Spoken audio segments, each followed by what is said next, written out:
And basically the answer for me works like this. Wealth is produced by labor. Working together with machines on raw materials, we produce the wealth, the goods and services that come out of our economy. And most of that wealth is produced in the private sector, and most of it is produced in an enterprise, a store, an office, a factory. And in that enterprise, there's a relationship which is crucial to understanding where wealth comes from and where it goes.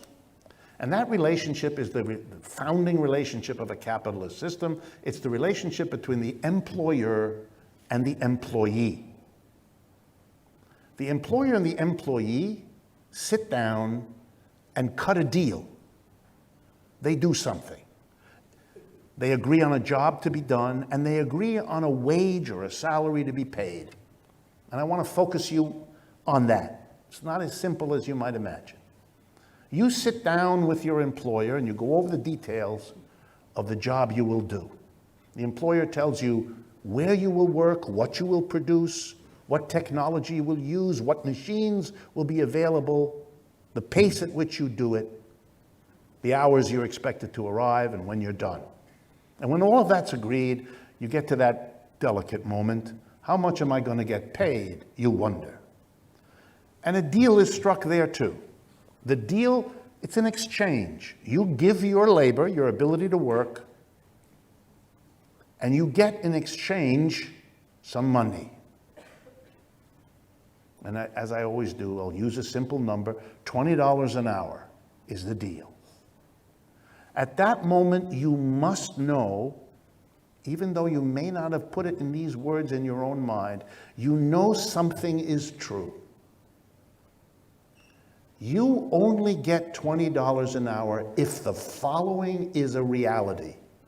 That for every hour that you work for that employer, your labor, your use of your brains and your muscles to transform the raw materials, your labor adds extra output to what that employer has to sell. He's got more or better stuff to sell because you're there. The more you add, what in economics is called value added, the more you add, the better for the employer. And the employer has a simple rule. What you add by an hour of your work has to be more than what he pays you. He'll pay you $20 an hour because in each hour your work adds more than $20 worth of stuff for him to sell. Because you know the stuff you help produce is not yours in capitalism.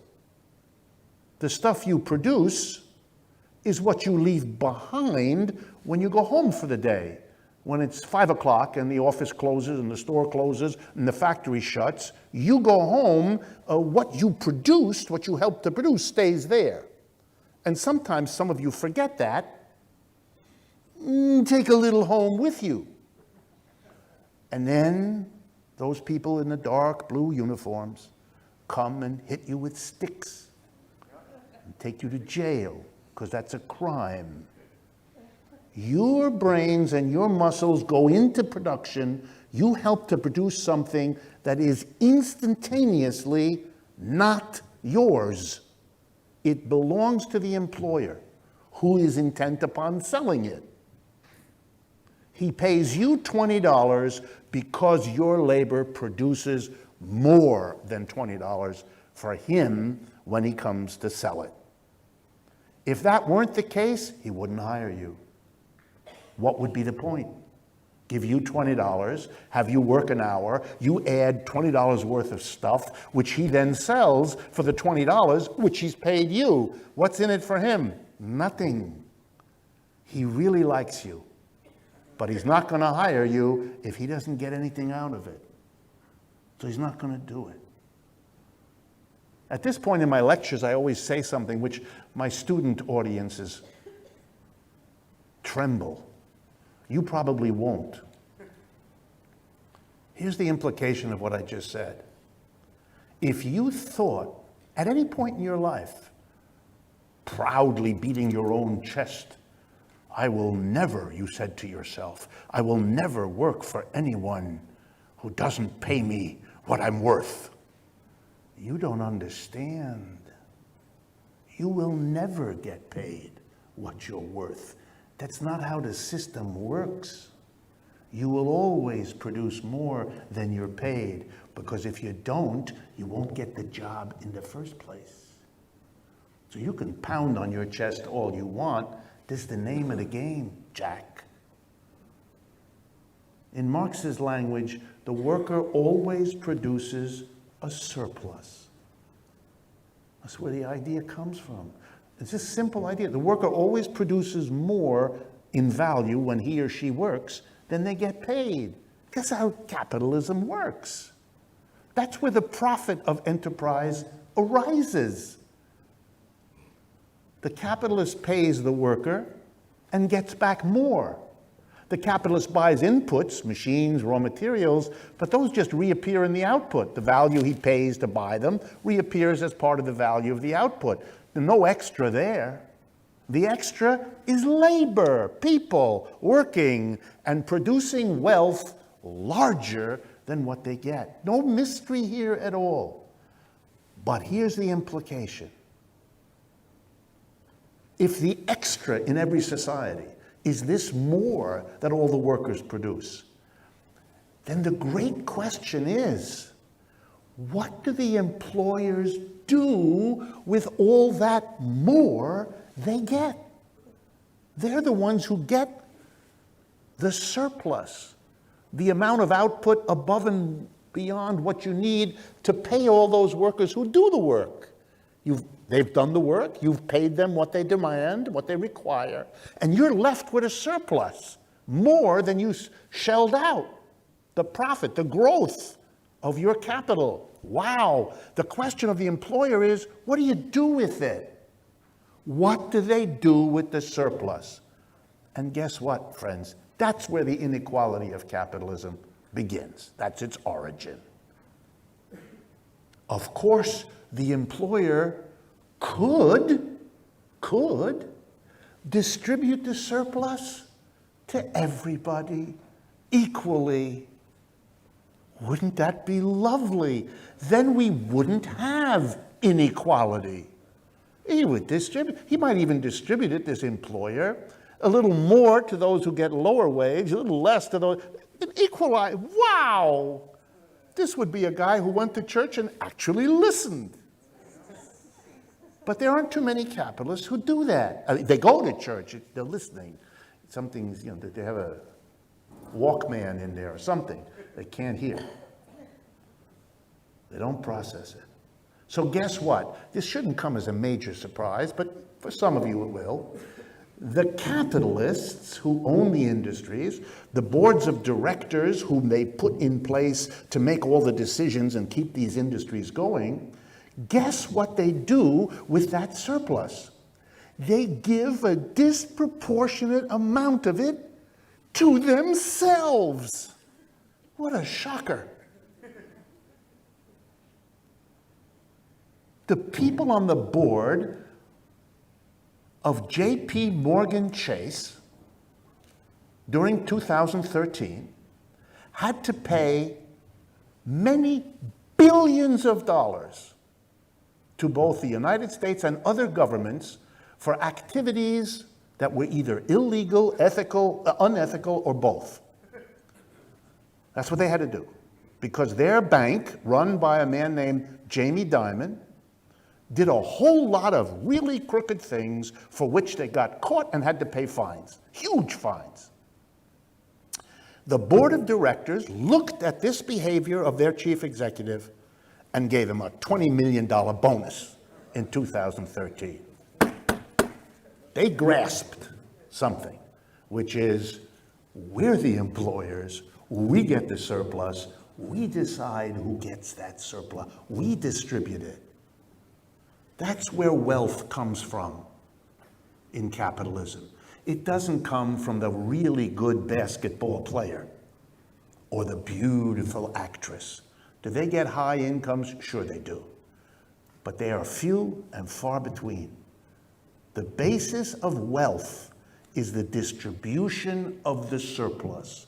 And in a capitalist system, the surplus accrues to a very small part of the population who give as much of it as possible to themselves, and hence the inequality that's built in. Well, what's the political implication of this story? The political implication for me, and I'm not the only one, seems here pretty clear. Now I can figure out with this analysis what was the mistake made by the communists, socialists, and the CIO in the 1930s. Here's the mistake. They thought by going to the government and demanding that the government step in with taxes on the rich and the corporations and Social Security and unemployment compensation and a federal jobs program, that they had intervened, like Piketty says, and changed the distribution, which they had done. And now that was enough. That's the mistake, that last step. Enough? Here's what you didn't do. You didn't deal with the organization of the economy, with that employer-employee relationship, which means that you've accepted to continue to have the mass of people produce a surplus that those same employers as before get. And of course, what are they going to do? They're going to use the surplus you workers produce in order to destroy your organizations so you can never tax them again, and reinstitute the normal capitalism that makes them richer and you poorer. Wow. Well, what then should they have done? What is the lesson for the next phase of this sort of situation? I think it's the following. That whether the next phase is called Occupy Wall Street or any one of 1,000 other names, because the incarnations keep coming, even if the names change. What has to happen here is a lesson has to be learned, like we always learn from the things we did well and the things we made mistakes doing. The inescapable, for me, lesson in all of this: you cannot leave the organization of production inside the office, the store, and the factory the way it was. You can't make that mistake again. You can't do that. You have to fundamentally alter that situation, the organization of production, or else you will get what Mr. Piketty's research shows: a capitalism that will produce ever greater inequality, and even if periodically there's an upsurge of people who stop it, who even reverse it for a while, if you don't deal with that intrinsic relationship in production, the way every enterprise is organized, major shareholders, board of directors, and then the employees, if you don't change that, you're not going to undo the normal behavior of capitalism, which for centuries has been more and more inequality. And all you're going to do is allow it to continue another 5, 10, 15 years. Then we'll have a blow up here in the United States. And then we'll do what? Another set of reversals of inequality without going to the root of the problem? So what then would the solution be? Here I want to make clear, because I've been using this word for some year or two now, and I don't want it to be misunderstood. What has to happen is that the split, the conflict, the difference, the division between employer and employee must come to an end. No more mass of people producing surplus for a tiny different group of people with them in the position of deciding how to distribute it. You don't change that, you don't change capitalism and the inequality it always breeds. a la Mr. Piketty and the Harvard University Press. What does it mean to get rid of the employer-employee relationship? And the answer is, you've got to make those two groups the same people. There is no way out of that. This is not some ideological import from some literature. This is the logic that emerges out of our own history. The people who decide on the distribution of the surplus have to be the same people who produce the surplus, because only then will they distribute it in a way that doesn't favor a tiny group of people becoming wealthy at the expense of everybody else. The way to make an economic system serve the people is to put the people in charge of it. The way to avoid doing that is to let the businesses be run by tiny groups of major shareholders and boards of directors while everybody else produces the surplus. This is not a complex idea. If it's fresh and new in your mind, that's about the education you haven't had, not about the difficulty of the notion or the difficulty of practically creating it. So the word I've chosen to use most of the time isn't this complex story I've told you tonight. I use a shorthand, and I talk about workers' co-ops. Why? The word co-op has a long history in the United States, and it's a history that isn't frightening to people. It's actually kind of quaint, a co-op. There's lots of co-ops. They exist in rural parts of the United States as well as urban. Indeed, from many of the earlier years of the United States, co-ops were institutions favored by the churches of the United States. They have a religious origin, particularly the Protestant churches, but they weren't the only ones. Long history of favoring co-ops, of even a suggestion that the co-op incorporates the ideas of Jesus, or at least the ideas of an ethical, sharing community. I like that. It means I can introduce an idea which is revolutionary in a language that makes it acceptable, or at least acceptable to listen for a while as it's articulated. But of course, like with every choice, it has its risks and pitfalls. I wanted to talk about them briefly. First, the word co-op covers a multitude of things, many of which I have no interest in at all.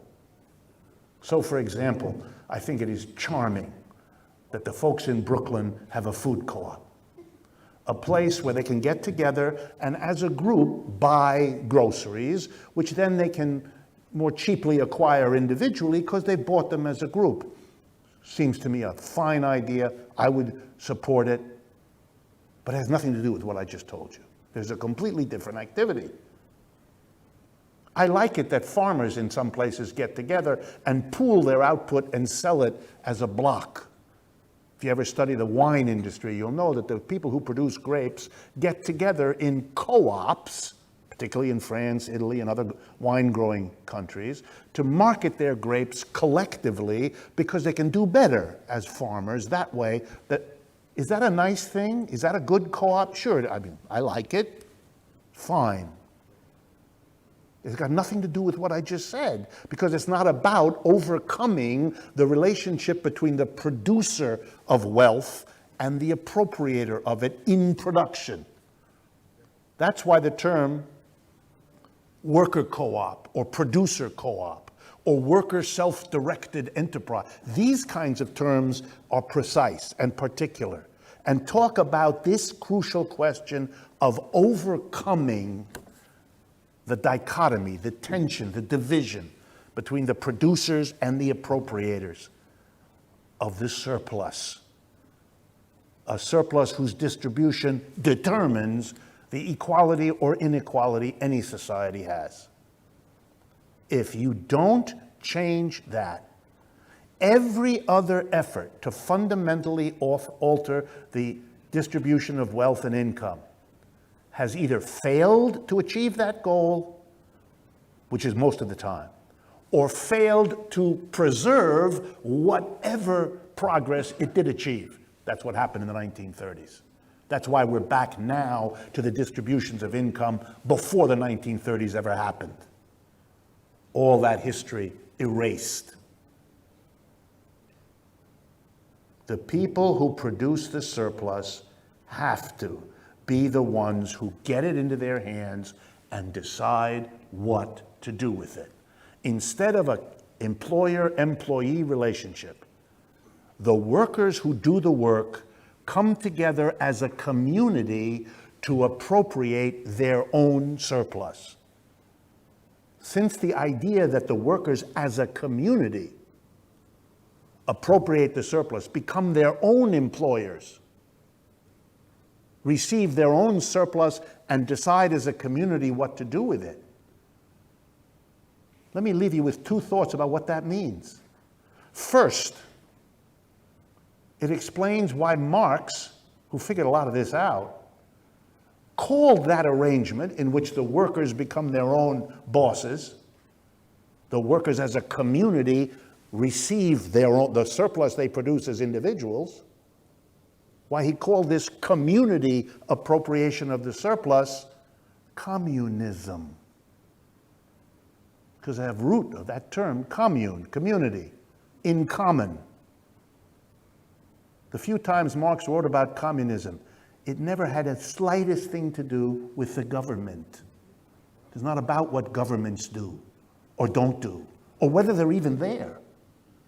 It's about the organization of production, which for Marx was a much more important core understanding to focus people who are interested in doing something about inequality.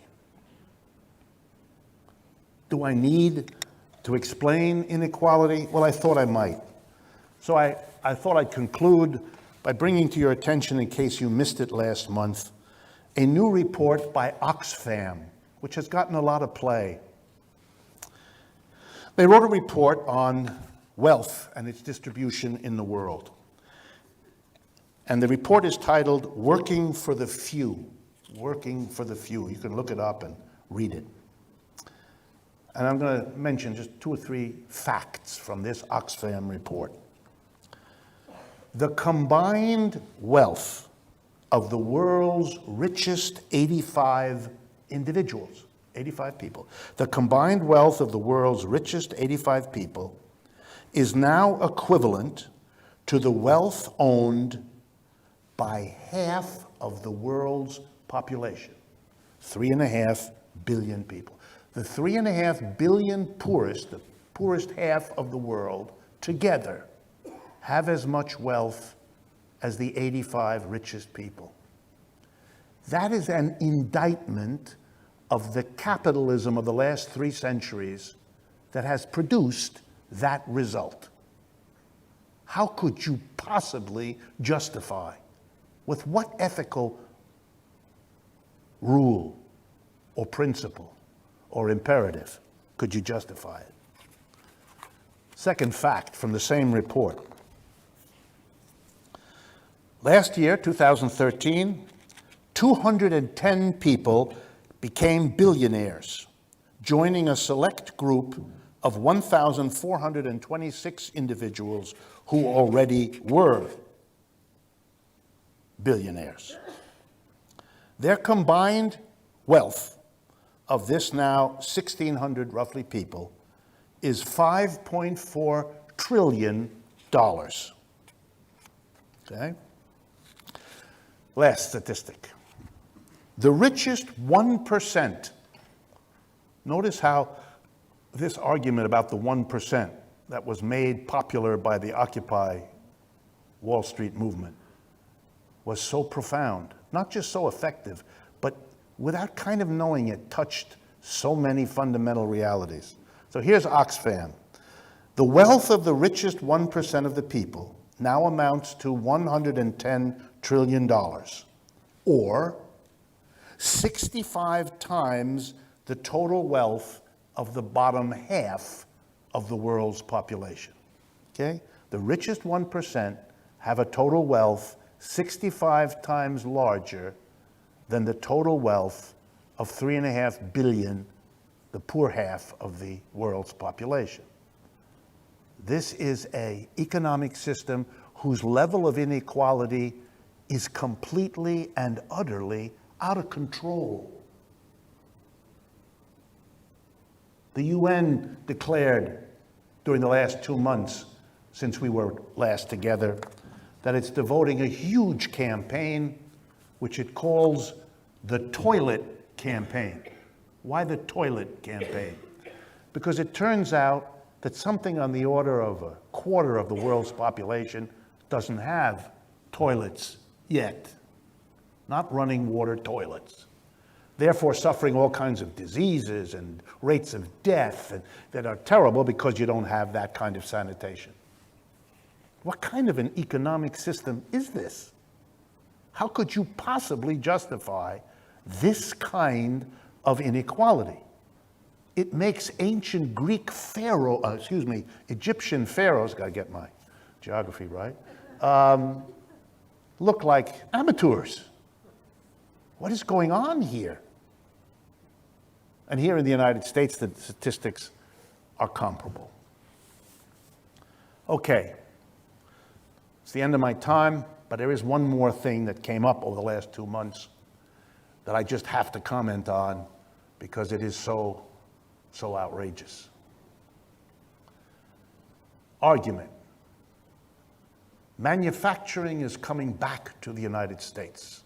Article. Picture of a factory someplace that's hiring people.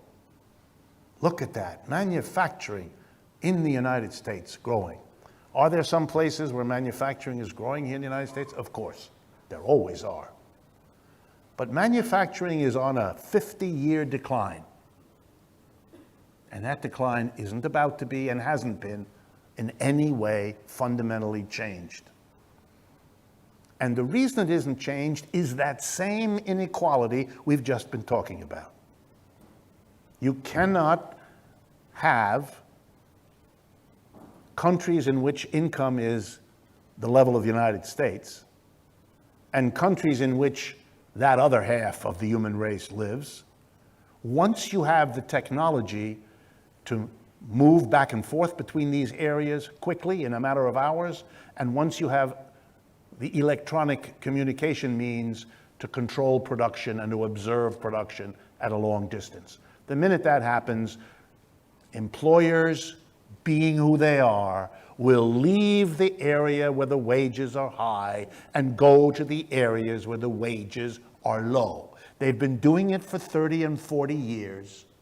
They're just beginning to discover the joys of it all. They're making money hand over fist by doing this, and they're not about to stop. And the only real way that the United States is in any way coping with this, which you ought to think about, is by trying to recreate the conditions here that will make it less attractive for an employer here to go over there. In other words, reduce the wages here. And there's a little place in America that I want to end by drawing your attention to. Memphis, Tennessee. And the reason I pick it is because of the nature of the manufacturer there, because you all know the name. Kellogg, the people who make breakfast cereal and other astonishing substitutes for food. Okay? Kellogg produces Frosted Flakes in Memphis, or to be more exact, it used to. 300 workers in Memphis, Tennessee have been locked out, frozen out by the company, not allowed to go to work, because they refuse. They're in a union, the Bakery and Confectionery Workers Union. They get a very good salary. They've been working there for decades. They've had that factory there.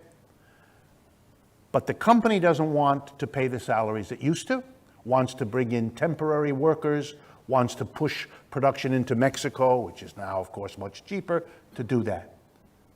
The workers refused, and so the company said, okay, you can't come in, you can't work.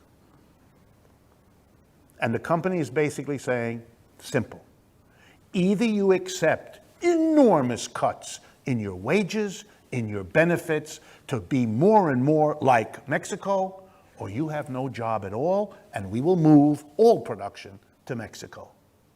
Because of NAFTA, we can produce the cereal in Mexico and ship it here to the United States without paying any duties or anything else. That's what we're going to do. That's the reality. The reality is the labor movement is given these kinds of confrontations every day.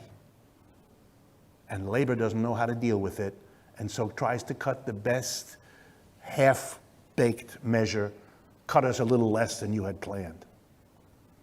Sad, but it's the unmistakable direction. There is no return of manufacturing, and there will be none until the process we're involved in now, ending education opportunities, loading up our young people with debt, cutting the wages, cutting the benefits, cutting the social security, until that process makes it as cheap in this country as it has been elsewhere. And the process only makes more and more profits as the corporations substitute the cheaper labor for what they used to pay. It makes the story of inequality worse even than it has been. If you detect a tone of urgency and desperation in what I'm saying, good. That's a purpose. Things are going on and coming to such a pass that there's a kind of explosiveness building underneath the surface. And it's not just here. You see the signs of it in Europe, you see the signs of it in Latin America. It's spreading. And it is going to blow up unless something fundamental happens that isn't only a reversion against and a revenge against what's happened, but learns the lessons of the past and goes to the root of the question. Transforming the workplace from the adversarial struggle between capitalist and worker, employer and employee, to the community of the working people, both those that are at work at the workplace and those in the surrounding community, together working out a completely different way of organizing production and distributing the fruits of that production. Let me stop at this point. We have a few minutes if you want to ask a question or make a comment. The cameras are going to pick that up. So I'll just call on whoever has a mind to say something. Yes? Thank you very much. Sure.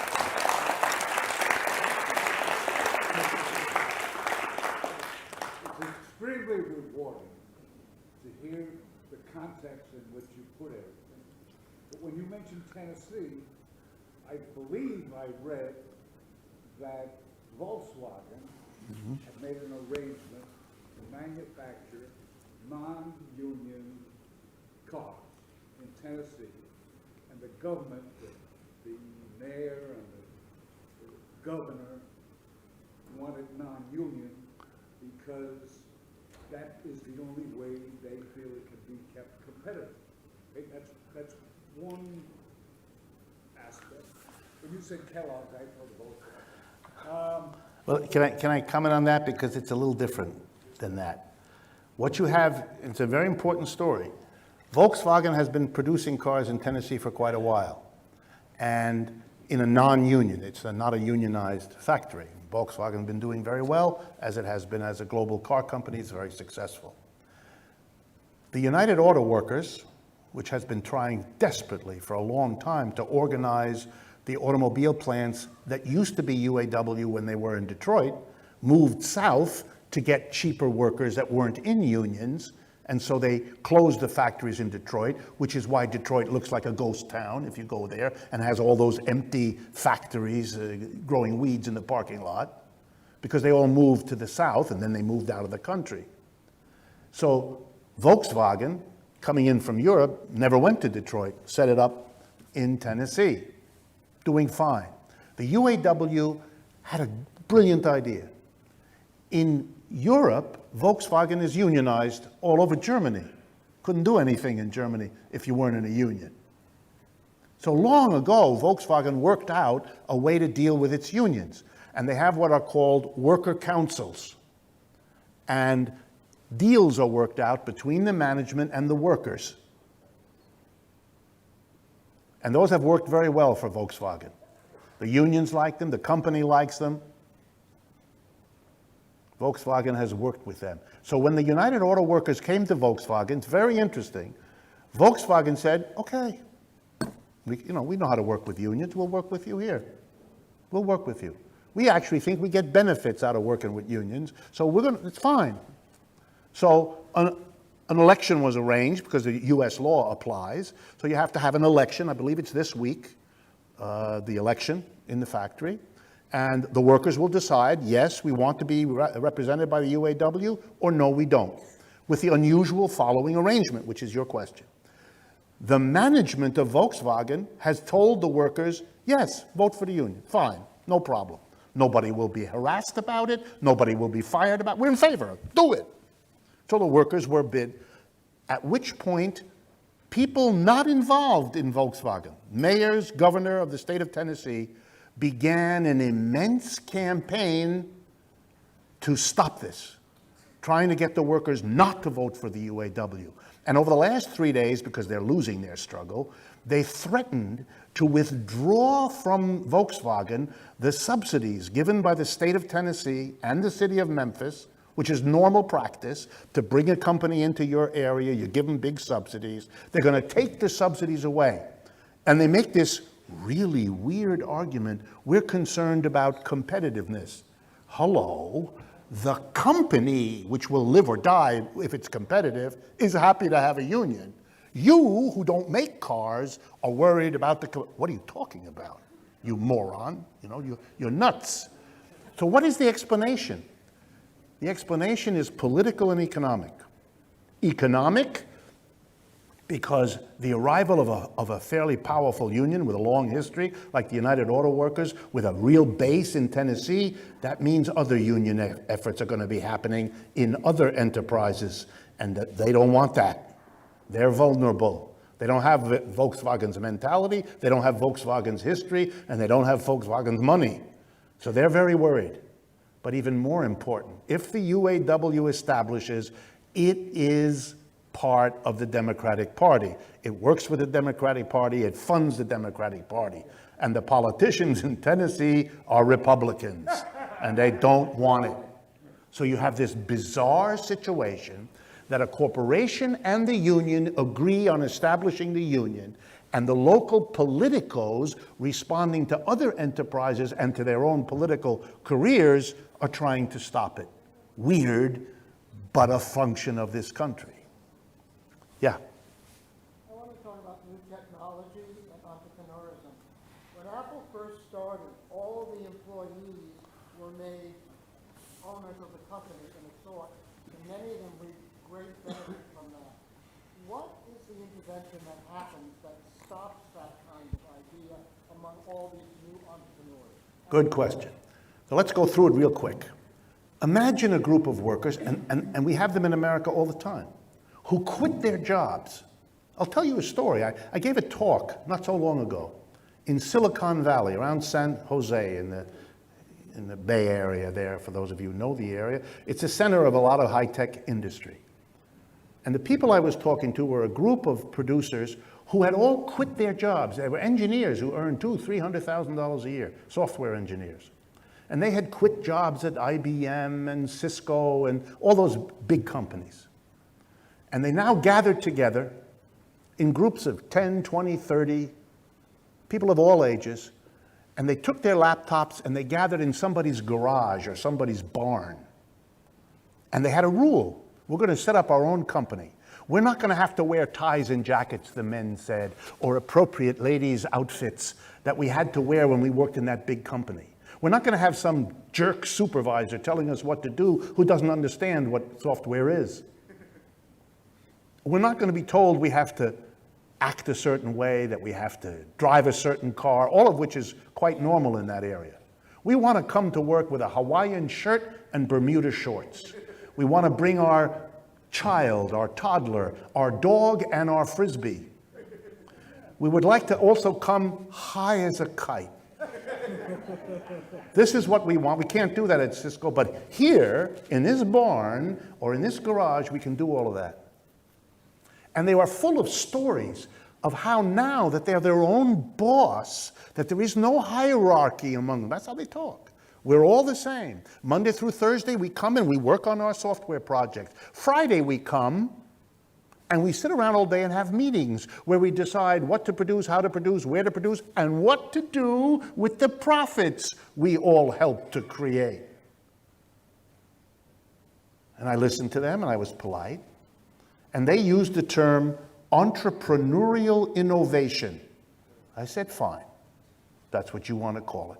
Now let me tell you a little story. And then I explained to them that they were organizing the following. That they had all voted with their feet against capitalism. They'd walked away from a job in capitalism and created a communist enterprise. A collective of workers who produce a surplus that as a community, that's what they did on Friday, they collectively appropriated their own surplus and decided what to do with it. You are, I said to them, and I was leering at that moment because I wanted to provoke them, I said, you're all communists, which horrified them because a majority were Republicans. They were Republicans, and they were distressed to discover that they had enacted Marx's argument. But now the question. Suppose one of these companies is successful, and many of them are, and grows, as many of them do. And the time comes that their orders are so big, they've got to bring more people in. That's the moment of truth. Because how do you bring them in? One group says, well, we want to preserve our little entrepreneurial innovation, which means the new ones coming in have to be equal to everybody else. They have an equal say. On Friday they have the meeting. The other one's saying, what are you talking about? We are the ones who worked the last 5 years to build this company, to build it from nothing. No, they're not us. They should be employees. We who started it, we are something, partners or some word, but we run it. They, maybe later, maybe after some years, maybe, but not now. That's a fight. And that fight goes sometimes one way and sometimes another. Sometimes the arguments of those who want to hold on to the collectivity win, and they bring everybody in as an equal. Other times, no. And if you don't, you're then on the road. Now, is it possible after a couple of years? Yes, there are examples of a couple of years, those people are employees, and then you make them partners. Okay, that is a compromise. But often it doesn't go that way. It spins off, and after a while, you've gone your way right back to the capitalism from which you originally walked away. It's kind of remarkable. There, by the way, the story I told, the ideological awareness of what it is you're fighting, that this isn't just a question about your little company. This is really a world historical shift that you're about. If that were a widely understood perspective, then you might expect more of these companies to make a different decision at that moment of truth than they otherwise might. But in our society, where they think they've got an entrepreneurial innovation as they're proud of as Republicans, you can see the prospects for holding on to the communal quality here is slim. Okay? Yeah, ma'am. I'm sorry, I can't hear. A little louder. Is it true that corporate America has bought out our government? And what is the role of ALEC in that? The big question there is it true that the government has been bought out by corporations? The long, complex, and detailed answer to that is yes. But it follows directly from everything I've tried to tell you. Think with me again, the story we just went through. If it is understood, Mr. Piketty's thesis from the Harvard University Press, let's assume that business already understands exactly what Mr. Piketty is teaching us. that they understand that if you leave capitalism in the hands of the capitalist, we're going to get more and more inequality. And that the only real counter to that is a political intervention of the sort that happened in the 1930s. If the business community understands that, if the wealthy understand their own history here in the United States, they could only draw one conclusion.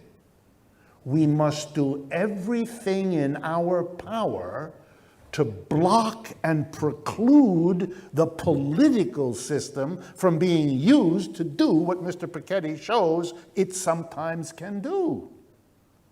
We cannot survive as capitalists in a system that enables periodic interventions that undo what we do.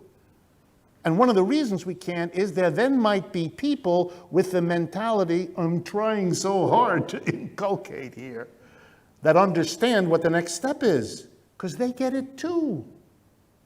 How do you have capitalism in a democratic society? It's not possible. They don't go together. They hate each other. The enterprise is a fundamentally undemocratic institution. The majority of people in an enterprise don't get together and democratically decide anything. They do what they're told. Somebody else makes the decision, whether you have the job or not, what the job entails, what you will be paid, how long you will work there, what technology you use. Everything that affects your life, you don't participate in deciding. That's the opposite of democracy.